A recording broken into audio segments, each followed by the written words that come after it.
Alright, so starting out, we opened a pack and managed to get a high-level fairy guy, high fade trickster. There we go. It's like Leyline, but you gotta cast it from your hand anyway. So, made a little bookmarked it for later. We'll think about something to do with it, but yes, think about it. That was the plan. After setting that up, go over the deck list really quick. It is pretty much the same from previous video. Added 1 land, so we're 23 lands now. Exercise, Requisition Raid really carrying a lot. Ossification doing a lot of work as well. We're turning the 1-drops and 2-drops, or actually just the the fairies, the sheep, the skeletons, and the vampire nighthawks. Getting +1 counters on those has actually been game winning a couple of times, so Requisition Raid is definitely getting used for that a lot more often, in addition to destroying artifacts and or enchantments. There were a couple, at least one time during this run, where I fully cast it. Might have been 2 times, I don't know, but at least 2 modes getting cast often. And this for a 4-drop, this is fucking insane. Why would red-green need an 8/4 for 4 mana? That just keeps combat phases going, right? It's insane. Absolutely insane. So here we go. Requisition Raid did good stuff by putting counters on those fairies, making it able to block that guy. This motherfucker comes out. It's just kind of ridiculous, red-green. This is like a perfect, started with a perfect hand for red-green. And I've got 2 lands. So, doing what I can. isn't a lot. But yeah, that's basically game next turn. So, starting off, Shuffler was not being friendly, and so this is, I think, the 3rd opportunity to get a win before he ranking. Holding on to 2 lands, hoping for a 3rd to show up. We've got a 1-drop and a 2-drop and a 3-drop, which is extremely rare to pull. If you get any one of those 3, it's good. It's increased survivability, it's a blocker. Getting the Nighthawk, even if it is a turn 3 casting, you get life gain and a flyer. Death touch, nobody wants to swing into that. So, losing the fairy, not a big deal. We'll be able to draw a card later. They were smart enough at least to not destroy the skeleton, because the skeleton, just comes right back onto the battlefield later. Sacrificing tiny bonus for some reason. I don't know why they would do that. Skeleton comes back out. Still haven't seen the land, but we do have the skeleton at the very least. So there we go. Realizing that we only had 1 Vampire Nighthawk being taken out. No big deal. Fireside finally gets us some more, but we're not seeing a plains yet. Not sure. I think after this one, I added a plains for a swamp, swapped a plains and a swamp. Doing everything I can right now to draw another white mana source. Finally come across Shadow Backstreet, which is great.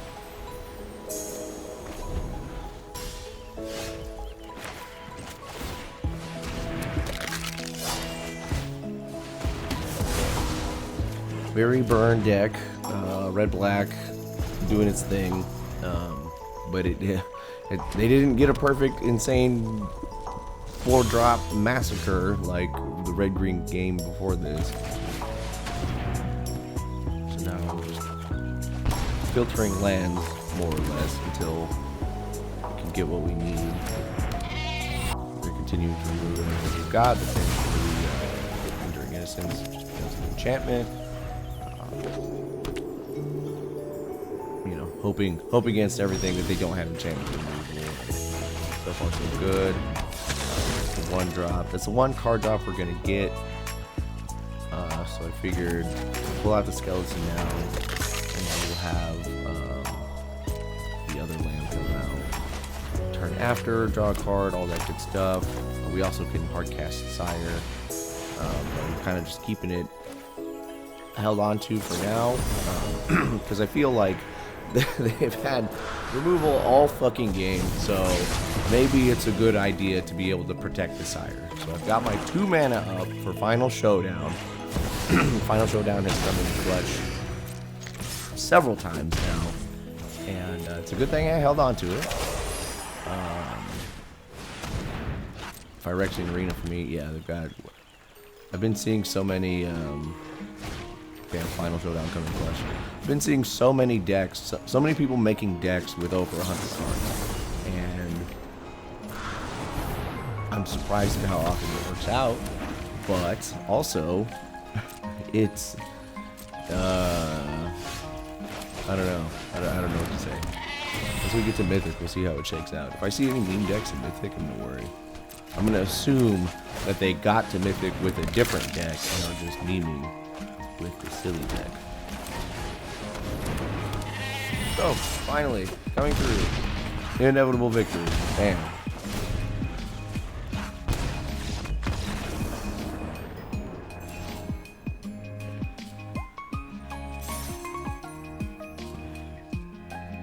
Starting off with Backstreet is great, obviously.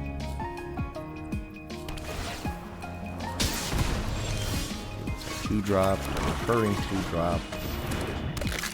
Feeling really good about this hand. We've got removal, we've got another card drop, got very lucky and been pulling lands. I try not to record with display capture because doing game capture gets better frame rates, but occasionally I will pop on the display capture to show the untapped overlay. You can see the land percentages and the current deck, the cards that are still in the deck in the library.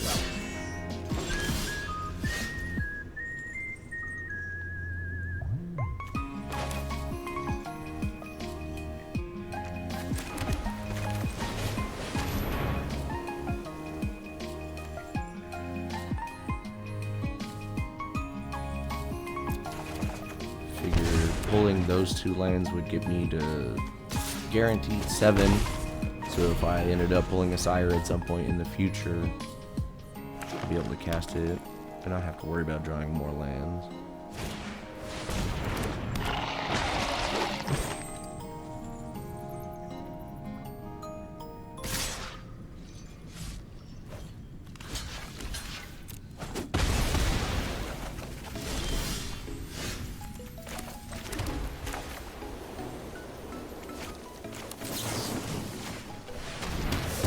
This is equivalent, not necessarily equivalent to a planeswalker, dangerous enough to use the single target removal.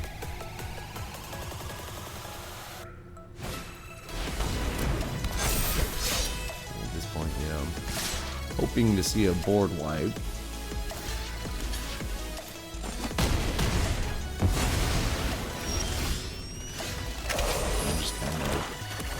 Getting ready to block it out, do whatever needs to be done. If one of these creatures with 3 power gets another counter or another +1, then Exercise will be able to take it out. That has happened several times. People think they're pumping up their guys really strong and whatnot, and it just makes it a target. makes it targetable, I should say. It makes it targetable by Exercise, which normally can't take out the smaller creatures.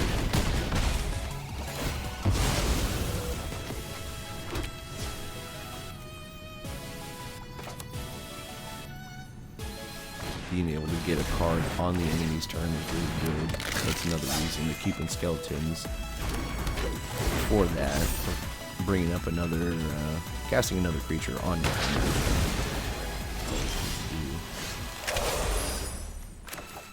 So that board wipe I was looking for.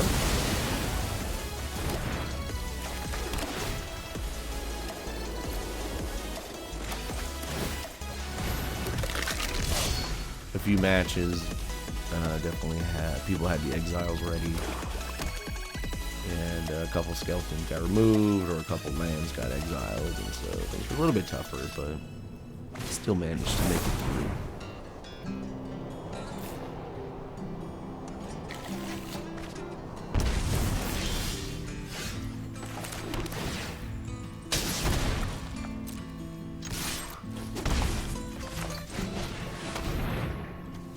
very happy with the Nighthawk, obviously.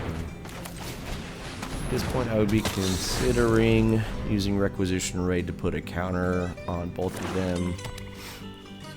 And then at this point, I would almost certainly do it just to make sure that the Nighthawk, you know. But then again, bam, +1. So what do? Exercise. And that changes the plan. But now, also not everybody. Makes it, after this, they've got, what, 2 more things?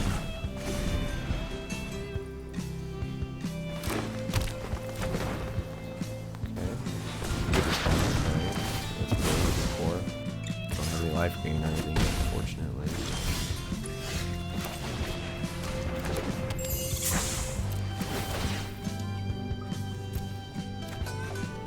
See what card I'm looking at next. That's fine.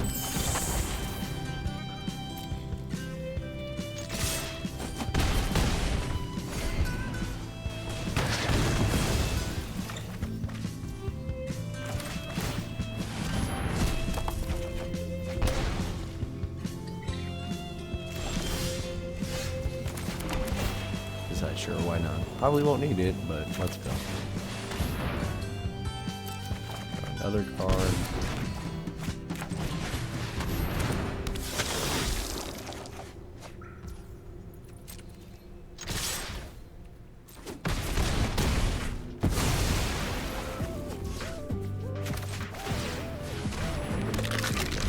Not taking the risk of them having Snakeskin Veil or something like some hexproof, overprotect, whatever.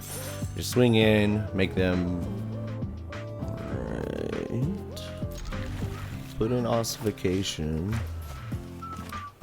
Love that spell.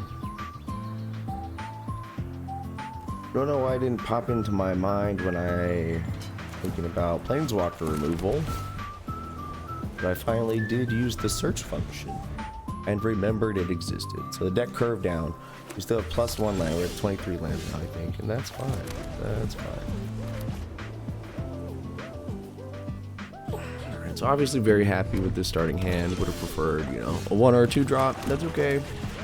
Making it turn 3 is kind of a regular thing in the format right now. You know, Shuffler at the very least hasn't been. I take it back. They've been pretty bad on that team removal against red deck. So, you know, Day of Judgment in hand kind of makes me feel a little bit okay that if we were to get something going on the board, we'd be able to at least wipe out a ton of things. Survive for an extra turn or 2. Getting Valgavoth in hand at this point is not something that we want to see. If we could have cast Dire Sight a turn earlier, or if we would have cast Dire Sight a turn earlier, maybe could have pitched it to the graveyard and you know, had 1 extra card, been 1 extra card ahead, basically. Not game ending, but not the preferred situations. 2 skeletons and an ossification. It's looking really good. Slingerback Terror can be a great card if you can empty your hand. I have no problem getting down to 0 cards in most games. So especially playing red. Now I had Stingerback Terror in for a while. It was fun, but getting to I needed to cut it. Might have kept 1 copy in if I really wanted to mess around and see what could have been done. Because yeah, getting a 7/7 flyer for like 4 mana, 3 plotting is really good. So I'm trying to decide, do I want to ossify both of these? I know if I did the token, it would just go away, but that's fine, because you know, getting rid of the token for 2 mana, or 4/4 for 2 mana is good, and saving exercise, just in case an artifact or enchantment pops up that I want to move as well, is good to do. So. Ossification for creatures, yes, done. The sky pops up, no big deal, not super scared of that. Hellkite Tyrant or whatnot, or one of the 5/5 dragons, those aren't something that you want to see. Yeah, obviously we're getting down a little bit low. We do have Day of Judgment though, so thankfully we don't have to worry about being on a 2-turn clock. We can kind of reset things a little bit.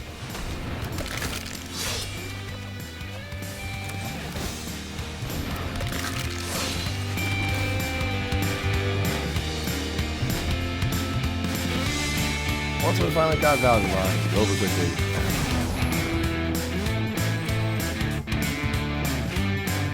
And the rest of the matches were pretty straightforward. No real surprises. Just doing things. Getting it done.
Billy, you ever cast a 7-mana Nighthawk?